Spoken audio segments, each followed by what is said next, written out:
ہاں اس قرآن کے ذریعے سے نصیحت کرتے رہو تاکہ قیامت کے دن کوئی اپنے اعمال کی سزا میں ہلاکت میں نہ ڈالا جائے۔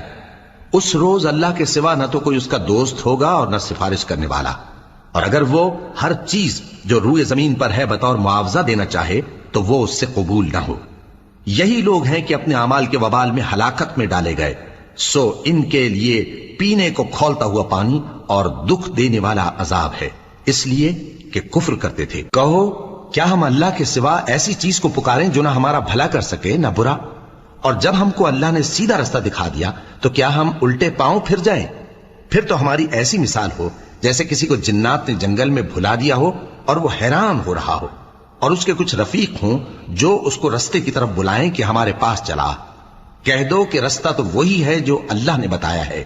اور ہمیں تو یہ حکم ملا ہے کہ ہم اللہ رب العالمین کے فرما بردار بنیں، اور یہ بھی